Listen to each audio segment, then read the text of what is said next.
Hi நண்பர்களே, welcome to சனா சேவை மையம் யூடியூப் சேனல். நம்ம சேனலில் தற்போது என்ன செய்தி பார்க்க போகிறோம் அப்படின்னா, ரயில்வே ரெக்ரூட்மெண்ட் போர்டில் ஒரு வேலைவாய்ப்பு அறிவிப்பு கொடுத்துருக்காங்க. அதுதான் பார்க்க போகிறோம். அதுக்கு முன்னாடி நம்ம சேனலை சப்ஸ்கிரைப் பண்ணாதவங்க சப்ஸ்கிரைப் பண்ணிங்க. ஆர்ஆர்பியில் ரயில்வே ரெக்ரூட்மெண்ட் போர்டில் ஒரு வேலைவாய்ப்பு வந்து கொடுத்துருக்காங்க. இது வந்து மத்திய அரசினுடைய ஒரு வேலைவாய்ப்பு தான். என்ன வேலை அப்படின்னு பார்த்தா 2570 ஜூனியர் இன்ஜினியரிங் வேலை வந்து நிரப்ப இருக்கிறாங்க. இதற்கான போஸ்ட் வந்து இந்தியா முழுமைக்கும் எங்கே வேணாலும் கொடுப்பாங்க. இதற்கு அப்ளை பண்ண கடைசி நாள் 30/11/2025 ஆன்லைன் மூலமாக தான் வந்து அப்ளை பண்ண முடியும். rrbapply.government.in இந்த வெப்சைட்டில் தான் வந்து அப்ளை பண்ண முடியும்.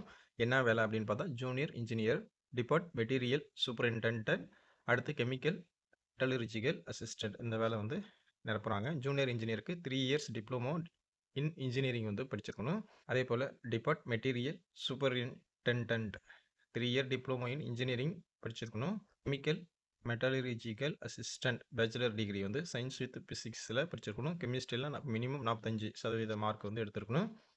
இதற்கு வந்து 18 வயசுலேருந்து 33 வயசுக்குள்ளே இருக்கிறவங்க அப்ளை பண்ணிக்கலாம். SC/STயாக இருந்தால் 5 வருஷம், OBCயாக இருந்தால் 3 வருஷம், மாற்றுத்திறனாளியாக இருந்தால் 10 வருஷம் வயது வரம்பில் தளர்வு கொடுக்குறாங்க. இதற்கான சம்பளமாக 35,400 கொடுக்குறாங்க. 2 கம்ப்யூட்டர் பேஸ்ட் டெஸ்ட்டும் டாக்குமெண்ட் வெரிஃபிகேஷனும் மெடிக்கல் எக்ஸாமினேஷன் அந்த அடிப்படையில் தான் வந்து ஆட்களை தேர்வு செய்கிறாங்க.